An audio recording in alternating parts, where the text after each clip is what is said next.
Shalom, in Zavain, Shalom vek ule, tuntrum kan parasat Shavuot chu parasat khukataniya. Tuntrum itu nidanga reide udar ka khat chong chong karon si urang khan, karon si ur lau mayanga, kasitlang daw bok nen, ka opo achang daw baka temin shokandom lau daw leka. Til soitu atame me kan parasa hian mo hei atira chuan parasat khukda chuan parasat paraduma bong lasen bong pui bong lasen vap chungchang te in thiang himna chungchang te kan hmuwa chuan chu mai baka paraduma chungchang pui nga tinge parasat khukata hian aronda ti te po zona om theini mo hei mitzvah parasat khukata mitzvat parasat khukata chuan paraduma in chanta mo numbers bung som bakwana chang khata changin mo chuan parasat khukat chu ahun ve thung chu thaler midbar toplam mo kum somli na toplam pangani chu ania ramen thatu de sual na nuwa ni mo chuan paraduma chu thalera an chantir miani thunga nada fale avi huwa harona fapate puithiamarna fate meilak na diklo manga anthi thukan sia khami anthi khan misaela le elichafan ate khan an ruang kha la chuakin ainti bol hlo khania anni pani kha misaela le elichafana mo elichafan ate khan mausia khazotin engtin nge ni don mithi wang in aninti bol hlo na chungchang thuwa khan ti dan turan zota khami tum khan mausia khan anni pani kha paraduma chungchang mitzvot hi azir diramo chutiang alo ni ta ga chuan khoi parasa nge paraduma chungchang chu zia turniom tak kan ti chuan parasat chmini ya khan ni mo zona te po theinga ngatinge tuna anu fe kum somli don nai don ruaya parasat khukata hian zela na lo ni ta chau maile ti te po theinga na mo tunai kan parasat hian tro parasat behalot khan tawa mo enge kha sa chakna sola khan tluan phun noya bamhim te peya ta khan Israel mi poimo tak te an kachinim hoten hotu te hote po an tlua an mani khan an thinlunga khan bali tia du'na khatianga omwang khan a hremna po kha an thinlung kan na khan ni mo chuan beharot kha zo chuan shelach arnileta shelach lekha chuan mausia in ramen thatu mi som pani atira mi som me chuan Israel rama an lu hnuwa chuan hotu ni na ten na si ni na te kha an hum him thei to lo ngan ha thote chulanga chu wangan chuan thalera omreng an ron du wang khan kavot an ron zong ta hotu ni na din mun an ron kavot an ron zong ta ni mo khawang khan ram hatlai dor ho kha chuan ho kha thalera thitur khanal pa pathian in ti Israel ram tu malu torlin athlona te po an trawang khan eng malwan trawang khan shemna an siam ta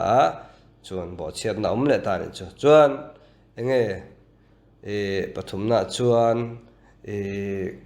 parasat korak kan cher karmasa kan cher ta ka khan parasat korak ka chuan tapo korak ka chu mifing mitsadik tora po thiam anita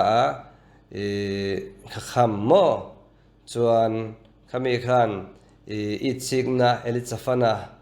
rasina silfedanin elichafana din mun kha ai chik na wang khan khatiang khan boiler ron chok chuak ta khania khatiang kan ngai to chuan he ta ho tu ka chenim ho te be rot kha ta wa an tu suala Israel faten throi suala chuan ramen thatu ten ni le a kha po khan sim ho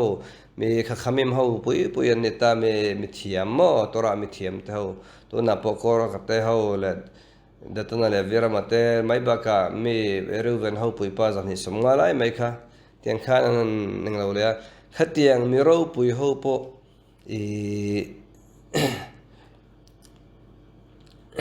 din mun sang du na te kei ti na te mo le hatianga nom chen na du na te khan le in it sik na khan ati sual thei chuan an ma ni tang zir tur kan nei na sa me chu wang chuan parasat headline po hi zot zot khukat hatora hetora tin nger je chek an chinang mo heta hian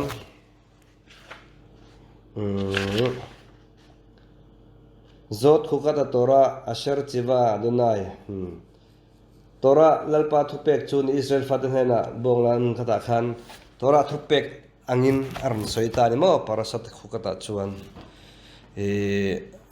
lalpa pathian khan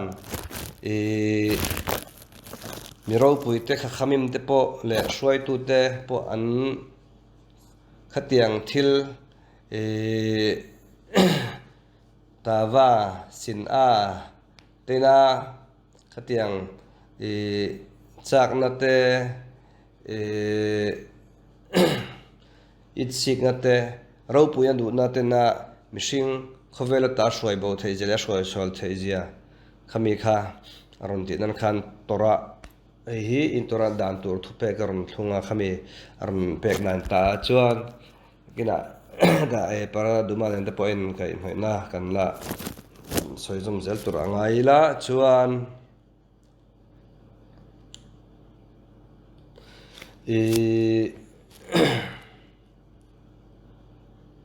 soizel dolang hiang chuan kan soi to angin kan parasa bul intron na chuan lalpa pathianin mausia le haruna bein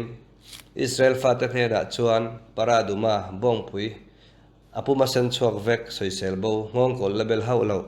ron kai tu roselin chu tora dan lalpa thupe kan iti shila para duma hi mithilaka bolhlona inthenna ni thu kan hmuwa hi pathian thupe kania mishing ten achan lewang kan hriat phak lo rong bolna ni khovel mi fing ber shlomo amelek lal solomon apoin kala fingang chuka thina ma se ka phak lo lam thilani thusil tu bung sari chang somni pathum alo soi kan mong hian mo para duma kher manga inthen na hi mishing ngai ro na le song tu theina pia lam thilla omani kan soi tong khan para aduma hi mithi wanga bolhote inthen thiang hlimna ti thiang hlimna atana niya mi in mithi ruanga de chuan nisari thiang hlim lawanga chumi hnu ni thumni a in thiananga nisari ni na lo thiang hlimang amero chu ni thumni a in then lo chuan nisari ni a po thiang hlim lawang mi ponina alo thi emo chuan ponna lu ta piang le pon chung om piang chu nisari an thiang hlim lawang chu mai ba ka bungbel in hong chin lo apiang chu abol hlo bokang tin tu po tram laka khan dai thai mo umlai thi ruang emo mishing ru emo thlan emo ade chuan ni sari thiang him lawang tin thiang him lo te tan chuan in ti thiang him nan bong pui vap bong la vap chu bong la san vap khamo an langa bela tui khur tu yan chung lu tanga ti chuan mi thiang him in hu so palanga tu ya chuan an himanga pon in te bungbel zong te chutam mi zong te ru emo tha ruang emo mithi ruang emo thlan emo khoi tu te chu an theanga ani thumni le ni sari ni in a theanga ati thiang hlimang hemiti dan hi ami Israel tana kum khodan tur ni in para duma ruang vap tui hian mithi wanga bolhlote mithiang hlimin thein ati thiang hlim thinang hemiti dan hi am Israel tan kum khodan tur ase voin ni chuan para duma kan nei lawa nakina chon ardom thei chuan kan that lo te kan fam kim lo te mithi wanga kan bolhlo na zong zong aba kan thiang hlim thein tur ni chumo para duma chungchang hi kan soi tong khan kan soi to ang in lal Solomon amel point a hriat thiam phak lo aril le thu kania sing fa de jing a chuan Moshe Rabbeinu chia khan a chan le wang hra thiam om chun ni Rabbi ro pui tak chuan rasi kal tlangin tian lo hril fia ve boka bong pui sen kher kher ni na chan po hi kheta egel bong na lem din na sual na po bong wang ni in bong la nia chumi bong la sual na le am Israel fa te lo ti ching pen na tlen fai na chu anu bong pui chon lo tho sakan ta ni no no ten an fa te sual na ngai dam an dil sak remna an siam sak ang che hian ti te panom ta engat inge aharon na po kha direct taka he thu pe kha seminar on pek ti chuan kheta egel din tu ni wang ania asan kher ti rir fiale na chuan thil san chu sual sin chel ni in example po in sual chu pon san du ang po in lar na sa to ma se vurang avarin ti velte ti var tur thu khatiang kha oma chu mai baka kheta egel bong la sen kha bong la kha asen ni in sual na chin che nan kan soyang khian manani bokani kan soi to ang khan para duma chungchang hi singfa de zinga mosia chau lo chuan sha thiaman om lo kan ti tong kha kan ti to a chu wang chuan heta kan ron soi te po hi zirna le tora zirna ni in adik lo a adika ti ngot theilawa khamim tena an lo silfia dan ang animeya tora chu shivim panim silfiana pakhat silfian po somsari la ina silfia thai shivim panim mai somsari nei angan tiang khan mo tunna karon soi na ki te po kha tora le lalpa dan thir zau zok nan in kan ril rote kan lo siam thiam thai nan ni mo chuan chumai baka para duma chungchang soi tur tam em ya para duma chuan enge apara kha bong amul pani lek po kha hong kol bel lo ti te kha ten sang sang le lo tu ti te kha tem po kha ni veka chumai baka asarod amul po kha pani kha asen lo ni pal hlau chuan adum te va te lo omni chuan apasul atlak lo ni mo ma se sen pakhat mo var pakhat hatiang asen pakhat rengot avar pakhat te lo om phau ni chuan apui lo thaya chuan kha wang khan du serious me kha eng achan ning o kha kan tiang kha kan na shelo ni mo sing fa te jinga po na Solomon na pon shelowa Moshe Rabbeinu chawin na shiani chu chuan silfian tam tako ma se khang kha chu kan boi phang ti ka hlawa soilu lo maila Rav Baruch Rosenblum te Rav Goel Alkrif te Rav Shneyor Askenazi shiur te kangai thanuala ma sem silfian ang kha ke ni chon kan la phave chin ka helawa chuan en zel taila Kadesh munatil thang enge Kadesh munatil thang bung som ni na chuan thakhat na khomo thakhat na chuan jin thali randu ta tin mi puide chuan Kadesh am hun khuara chuta chuan miremi chu thia chuta chuan phuma ta hian tui in tur miremi thi hian an lo ei don to ta miremi hi nisan ni sawma thia chuan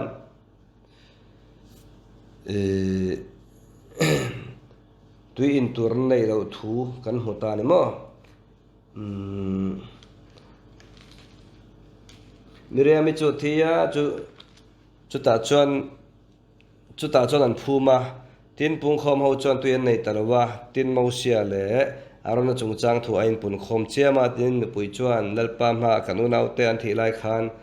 pathian in min lo ti hlum ve ta thian zok selo enga tinge lalpa mi pui te thi tura thale ra hen shroi lu ni keima ni le kan ran te ang wangin nge heram thalo tak a min shroi lu turin ai kupta ma ta min shroi chwa ni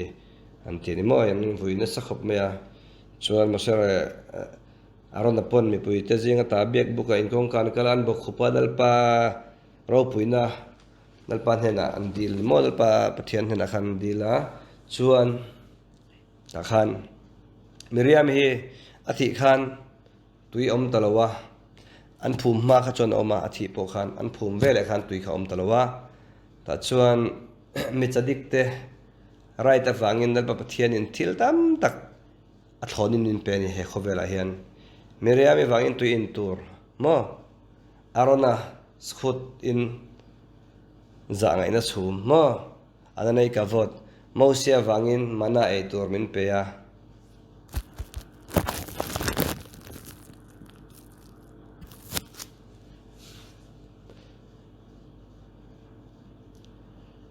chuan mosia chu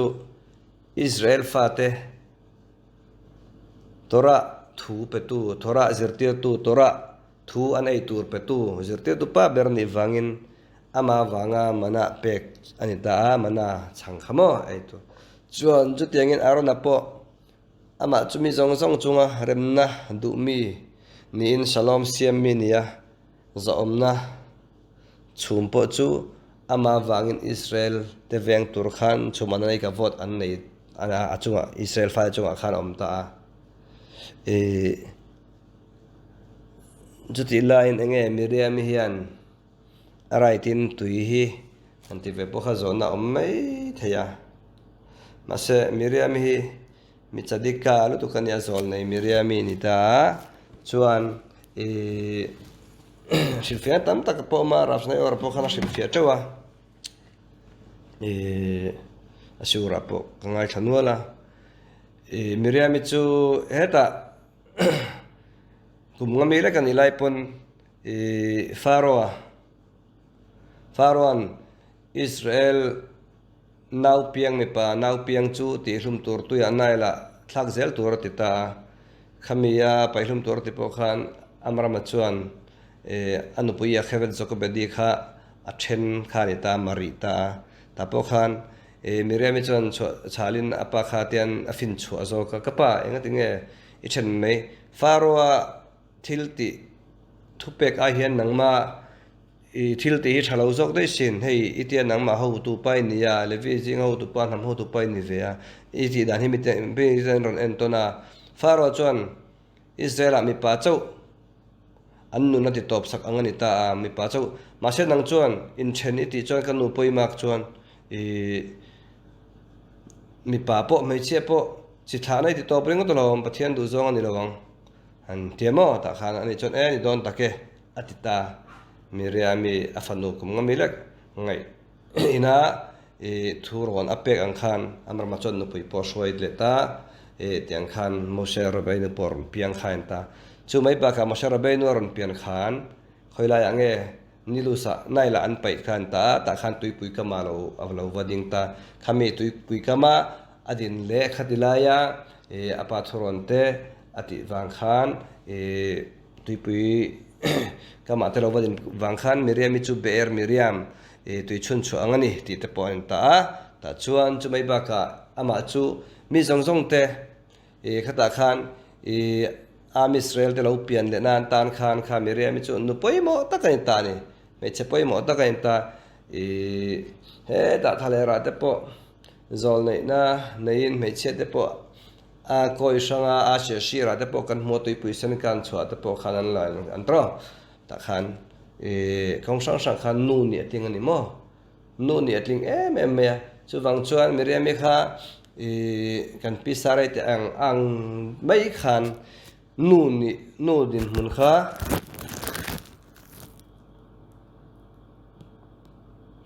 din mun kha ama khan achel zo ni kha wang khan ama raita nu chuan nu te tuye pe a atanga no pang nau chu no te chupomin ang khan Israel fat po kha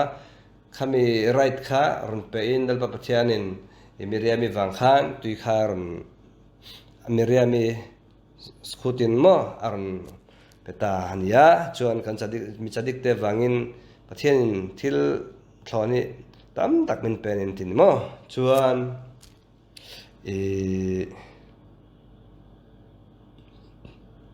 suizel taila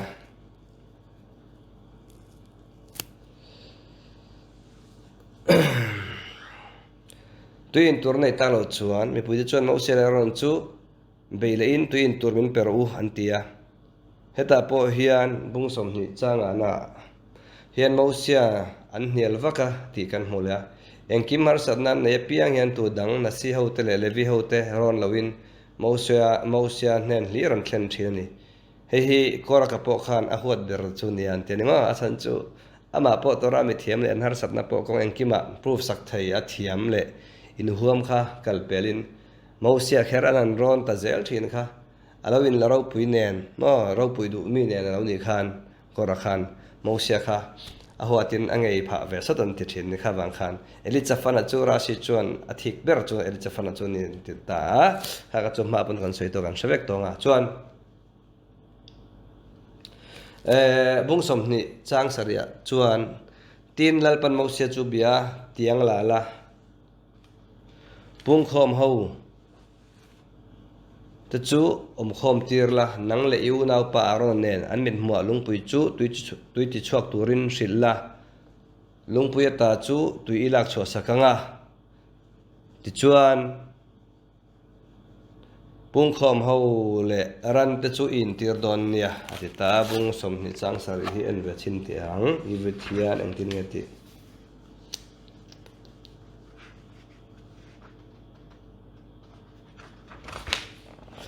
וידבר השם אל משה לאמור קח את המטה ויחל את העדת אתה ואהרון אחיך ודיברתם אל הסלע או תעצון לונגפויך בטורין תיניצמו לעיני מתן מים ממי nang leu nau pa aron nen mit mo lungpui chu tui ti chok turin shilla lungpui kha tui ti chok turin shilla atita ma seta khan ani chuan Moshe Rabbeinu chuan avokin avota jok ti kan hmuwa ta khan Moshe Rabbeinu ti sual pakhat chu nia chuan soinu kan tlai chang hi chu keimai tan chon soinong lo ti na chin oma chan chu kan pu Moshe Rabbeinu zol nei zong ro pui shoi tu ro pui ber Israel ram po alu lo na chan chang pathianina meriba tui wang alu tir lo tir ni po thu po kan cher chamchi kan sha chamchi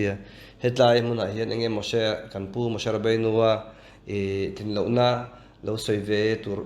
tur hian engma kan ni lo ni chu wang jo eng thashun om em ema ma se inzirnan tele kan chiar tong khan parasat berot kha te khata po khan kachinim hote ho shoi du thau tele parasat shlaka po ramen thatu te mi tora mi thiam thiau na sim ho tu chung khopui pa thiau som ten kal sual thu te kan hmuwa ta chuan adot lia kora ka khamim po khan khamim ho te pon khan tluk sual pal emo thilti sual pal an nei thei ti kha lalpa pathian hian kan zira du ni mo khatang khan kan lo in siam thad du wangin in thasung loin in thasung do ho chung si in kan soi ve po onyang chu anianga ma se soi tam lo ila engma kan thiat po atam lo boka chu baka khatiang soi tur chuan ke ni kan din hon khan azaum mai kan pu Moshe Rabbeinu chumo chuan amero chu inzirtirna ani angkhan tlem tal chu soi ve tum taila chuan i tapo khan tiang lala atetro engatan nge nalpa pathian khan mushara benu kha achik tirame ati sual tir luidon moti tur hial ni zo kani ti zo na po the omani ngai to na po the rum mani asan chu lungpui kha beturi na ti sia lungpui aba bek don chon chong ka bek don chon enga tinge tiang khatlaya tiang khatlai han tiang kam man tur reng reng hlei nem tro mushara benu khan lungpui tiang kam mo lawe pon ti theini chu lungpui kha vasila vabia va dibarte matia lungpui kha vasila va tuiron de chokro choti khati israel fatin turti shiltu tur khanita ta tan khan va voroti lawa vabia ka trangaron chok mai tur nei chon khatilaya tiang kha tiang lala tiang va keng ro ti kha atulna amlo ni chumo ain ka sur lo ain konnek lo ni chuan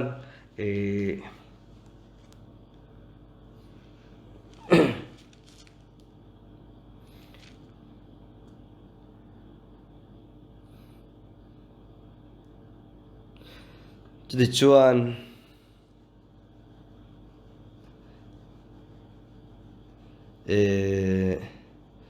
chuan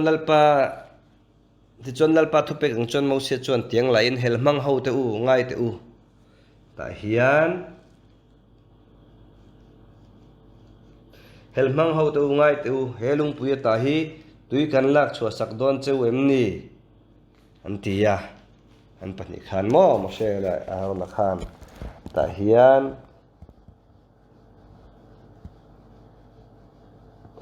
shimuna hamorim atikhera ta hian chong helmang ho te Israel fate lalpa pathian fate lalpa pathian fa pate u kha lalpa pathian fate du tak a nam than fate u kha shimuna hamorim ti an mang ani mo hetlai chong kam po hi Moshe Rabbeinu kan throi tu za tak le khati ang tan kha chuan man lo tur nia ti te le chubaka ama chu throi tu ber ni tu ani ang khan alo thin rim dewani pon in sum theina nei sama nakina azirtir tu pa ber ho tu pa ber ni ang khan am kha aya hoi hom zo ka soidan te po theome ti ni ta chuan ta khan enge ti le ti chuan dalba pathian choi moi dalba pathian khan ama ro pui taka an choi moya mo shele ama po kha ama choi moi tel po kha do ni mo kha tai khan ta chuan enge ti le kan ti chuan helmang ho te ngai te hue helung pui ta hi tui kan lak chho sak don chu em ni an ti ta hian nochi lakhem maim atini antini mo lungpui tui kha lak chua sak tur khan an mani khan an soi kan lak chua sak don chu mi an ti ni mo tlai ta khini pakhat le chon Moshe Rabbeinu chu an tong sual le chu ni thei chu mo khamim dan shil fian da chuan kan la no chi ti lo hian ia chi emo khatiang khan lalpa pathianin apek turang khan han soi ta sela mo an manin kan lak chua sak don chu ni chu em ni ti lo kha hetlaya vav le hetlai anna fa man na te po ain ngai tlo ma man na le ti tlaya no chi ti man na te po kha ain ang lo ti kha chang kha chu kan la sha thiam phalu tuk lo wangin soi fia kil kel le soi kher lo ila chuan ta hian no chi la khem tan vav kharon da dai ni ana fa khan vav ada lo Moshe Rabbeinu khmo in ngai tlo man soi na khan chuan khat lai vav khat lai hian ron mangan ti te po theita awm ta chuan tlai hian keim kan lak chua sak don chu am nian ti ta khan lalpa pathian in apedon chu ni tui han ti se mo ti zok kha ta khan chuan boina don lo ni chuan ti chuan lalpa thu pek lo angin lungpui chu tui ti chhuak tura hril aya voi hni voin tui lo chhuak ta dur dura pungkhom ho te le ran te chon in ta a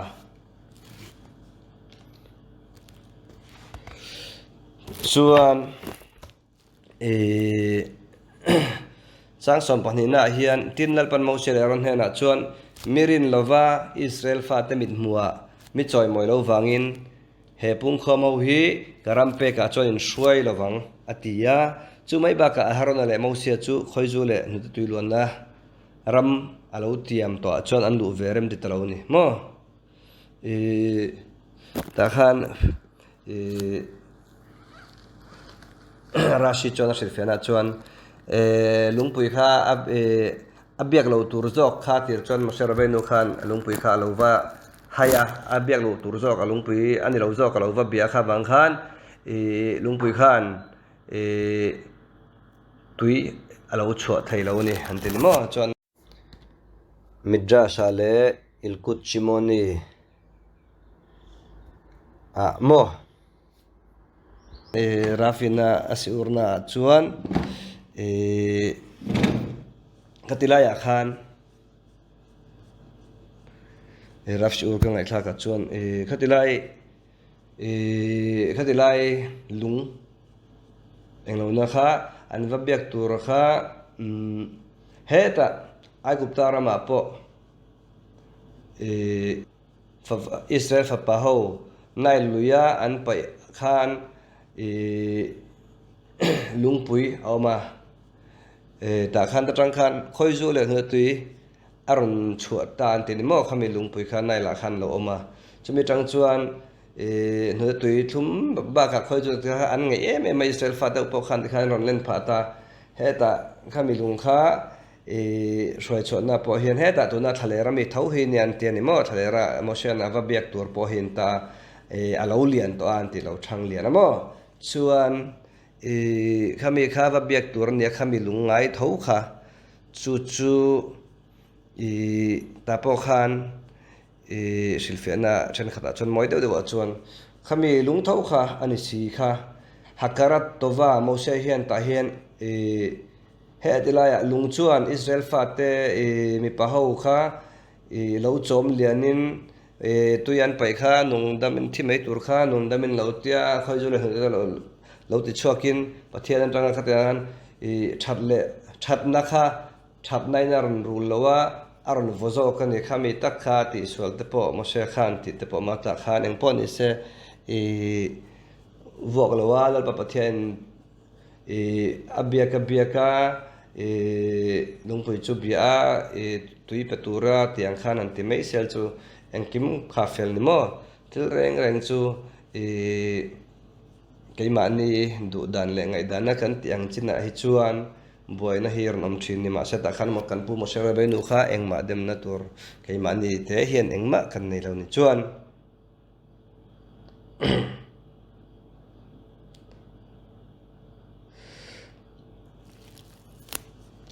heta tanga kan hriat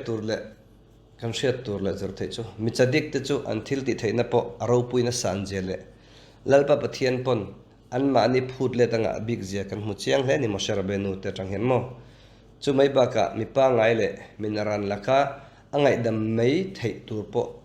lalpa pathian chuan ami fel te laka chuan chun han te tak te po amulian thin ni hemi tanga ngat po hian mi chadik ni chu van ro pui tak em hemi changa tanga kan zir le bok tur chu aharona chung chang hi ni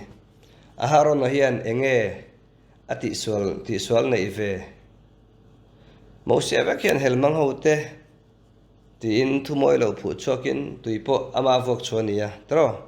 aharon hian enge ati sual ve ram tiam lu lo na hial khop eng thil nge ati ve lalba pathian in ko dunin engki ma she ve ka choti line ana Moshe in pathian te soi baka ama thu ati po khan engma lo soi na ka lo ang lo wa mi in thil sual le thil thalo thil dik lo an ti poa isiat renga engma itiamo isoi ve lo chuan an ma niang che khan ni in an sual na khan tel ve in an sualna an thil ti kha ipoi ti lo ti na ni chu tiang che chu a haron din hun le om dan po hi ni in hei wang hian ram tiam po chu a thleng zo ta bik lo ni ma se mi chadik mi fel chu voice sari po tu in bo chema se a thole ang ti angin mosia po chuan tuna chuan hasemin min ring talowe tia zo su ka ai o tu turom thowa ama hian ti vek ro se ti mia lovin lalpatan chuan azol nei rin om berol ni zui zel ni tapo khan englowa khan soi asilfiana kha khamim te dan soi warna tak tak pe chon a hetla ya hian aron ti to a chu ti khati hetla min ka thu pe ke pam nang ma a ya hian la hian englo iding zo lo tat mai nang ma ya hian zo so hi karot chan po ni chu ti khati ti te po ti an ti ma se khang kha chu kan soi tong khan kan pu mo shera benu khovela mishinga in ngai tlom berle zol nei ro pui berkha kenina lo khelve chem kha kan ti tur a da lo taila chuan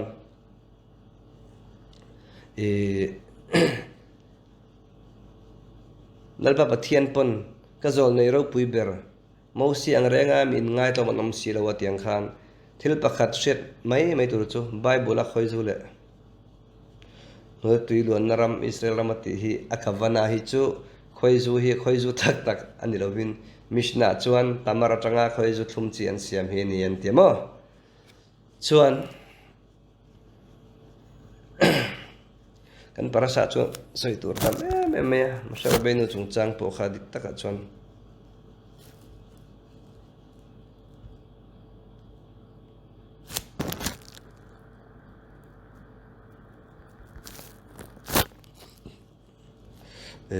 ma se soi sen vek po ni lo nga kan soi chuan masara benu thad lo te tlin lo na lai point te mishing chu in kherin kher chuan kan tlin lo na lai chu tu po kan nei vek ate ang khan masara benu po kherin kher chu ke mani eng ma ni lo pon soi tur chu khatlaya thil pahnia phil pakhat lek ti solanga khan engemaw so an an tin ti khom chuan he da kheda ramen thatu tura te po khatang khan thil te om tran to ramen thatu tir chungchanga te po ti te khan soi dan tur kha alo om ve se ni ma se khang kha chu kan soi tong khan ke ma ni thuwa hang kha soi kan ni lowa kan kha khamim te an soinia ani na taka chuan masara benu tin lo na hai lam la angzong ni lovin miro pui mi chadik pui te nasim ho te shwai tu ro pui ber te po in ti swal chang om thaya khata khan alba pathian thuwa din zalo chang om thaya keima ni phei chuan ti tak zeta kan tia an ma ni chang hian an mani point miro puite point an ti sual theini kan hroi tu mosara benu ber point ati sual theini chuan keini chuan ti sual kan wanga don em chu wang chuan an mani chang hen inzirnan kan mana nun uluk nan te thil engkima zol do chunga thil kan ti kha ngai ni chuan chumai ba ka thil pakhat ka soile du chu aksanut chungchang khamo lulul na ti meng khati ang chungchang kha a hai chu kati tho ti ang chi kha ti lo tu ni thil reng a hian mo se po he ta an soile da thini la dalpa pathian kha dalpa pathianin ta midian rama omlai pokhan ron man don pokhan dalba pathian khan nial na se me matro ama chu me lul chi kan ya trong mang po thiam lo ba ka khan in su ama chu ain sit na wang te pon yang khatiang khan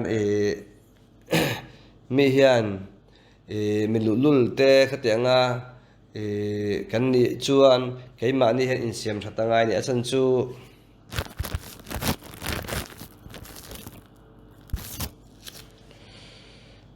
mishing ti mo le mani thu du mi chu athi nu po in he khovela hian in siam that nan tir thlak le thin ni hawlama ba kha po kha le he tilaya olam menu kha khan chol velowin kan mi felte kha diang kha chu an thi khan an chol to me thin hetla pian le na khan ron om tolin ma se mi entinan mi sing ti mo le mani thu du ho kha chu kha diang kha chu he khovela he siam that nan an mani kha siam that an ti kun ron tu tun ron chuk kha theni chu wang chuan ke ni po hian kan ngai dan ni lo thil mi in an lo ti po in pom thiamate kati chu kati harsa tia tangtlat lovin harsa tat lovin kan dik lo na po he chu ka thiam lo ni ti te in pha hniama ngai dam dil thei tuwa tran thiam te kha poi mo ni mo kha poi mo em chu wang chuan i kan soi tu te tangpon an ma ni he ta an soi sel ve khang langina an ma ni a khan he ta an ti chu an tran na chu an tang ta ta hei meraklim ho te po khatro an ma ni tran na khan an tang ta e kan lo thiam lo ni chu ti khati de se Moshe Rabbeinu te po he ta englawa chung changa chuan an thin rim chu baka mishing thin ram nu tu khi a thalawan ni mo kan ke ma ni hian kan nun hi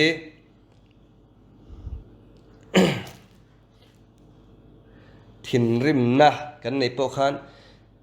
lan chua tir lo kha khami kha mi dot hi hara me kai mani nung chang siam thathi ma se ta po khan kan thin rim na po kha soi tu kan ni chuan kan lan chua tir ngal zel lowa kan in thup kha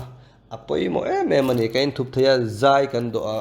do ngai ni asan chu kan pu Moshe Rabbeinu po soi tu berni ta antina lo soi ta mai taila antina zirtir tu pa ber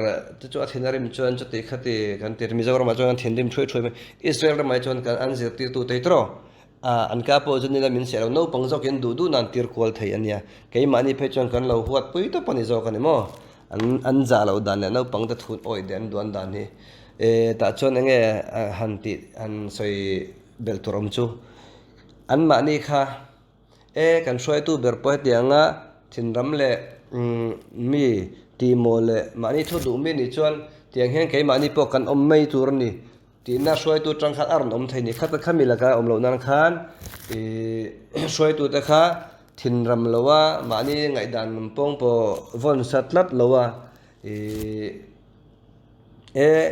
tiang zok hian ni mo tia in siam thata chu mai ba ka thin rim po khan soi tu ni chu in sum sam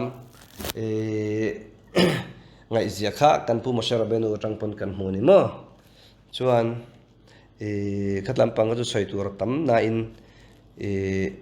anom lawa ma se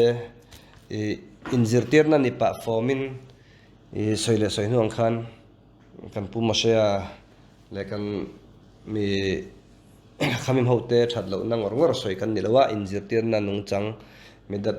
engma chukan ni lo na ta khan khamim tan lo soi na tang enga tangin kan ron soi vele chhong ania chuan kan parasa tang kan zir chu zir tu tam ma kan parasa tang kan zir kha medot chung chang de po nung chang siam that tur chung chang de po kan zira mi thi wanga bol hlo na chung chang then finance le ti thiang him na para duma kum khoda ni tur thule meriba a kadesh munamo thil theng atanga ka unau pa emo ka chipu emo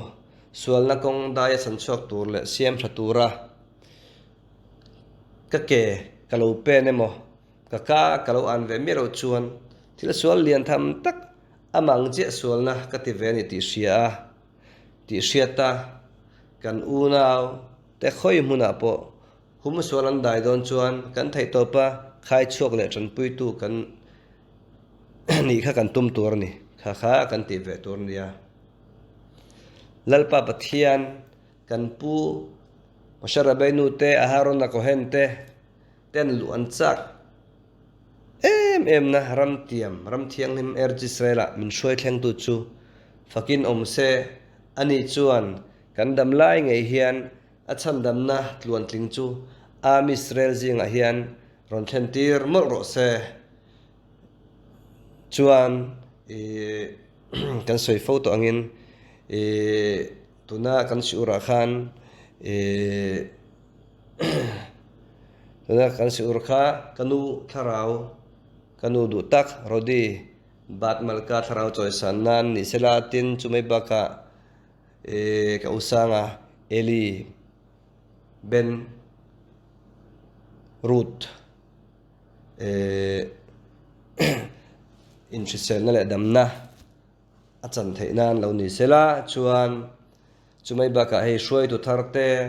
kan neya Israel ram pokain thlang thara ta chuan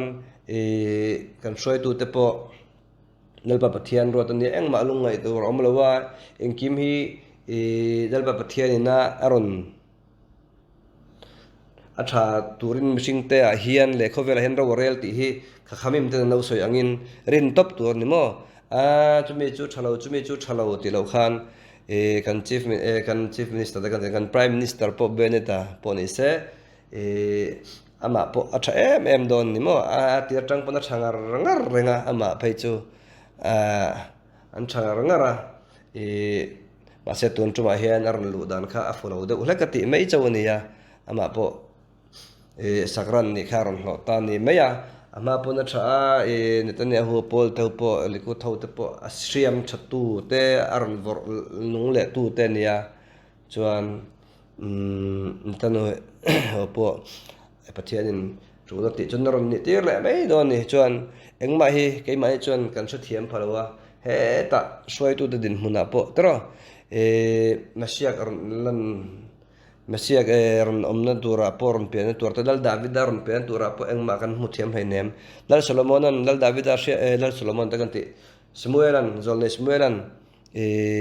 dal David da sia ron thi don pon tumanan mu thiam hainem apa te ngei pon Jesaya te pon afapa lo anginan ena anu fabi ka moten ti mai an mani chuan mo ama fapa ang pon ngai ro ni mo ta khan ma se zol ne Samuelan adang alo mem fapa dang ilo ne yeman ti khan ram noyami an bakawa ram rol gan khati khan shoi tu ni na Israel lal shiak thi an ni tangat mai ni mo khang kha engkim kha lal pa pathian ni na kan rin lo lampang dai tang hian apa ti ngei pan ring lo ni mo kha sai te pon ring lo dal David da khamo ma se lal pa pathian in kan rin lo lampang dai tang in thilaron kal tir ni chuwang chuan shoi tu turte mesiak tur te po ke manin hei chu thalo lo ti kha aningot lo ni chuwang chuan lalpa pathian in kan ta na thatur jok zel in ro rel ni min rel sakani Israel te phei choti kha rina pum tat tur ni chuan kan siur ate khan engemo kein sitlang pik deuh laknan kan soi awangin soi sual palte mo lo ngai thlak nom lo te mo ti sual te lo om mai alo om ani chuan lalpa pathian min ngai dam seratin ngai thatu te pon ngai dam na karon nge na chuan kan pu Moshe Rabbeinu chung chan te po kha in thasung tak chungin kan soya ma se kan soi tau thowa ta po kha kan thasung do bok nan dongin kan soi thangam chi alowa eng po ni se kan soi tong khan kan soi sual palemo ti sual palemo alo omani chuan lalpa pathian in ngai dam se chuan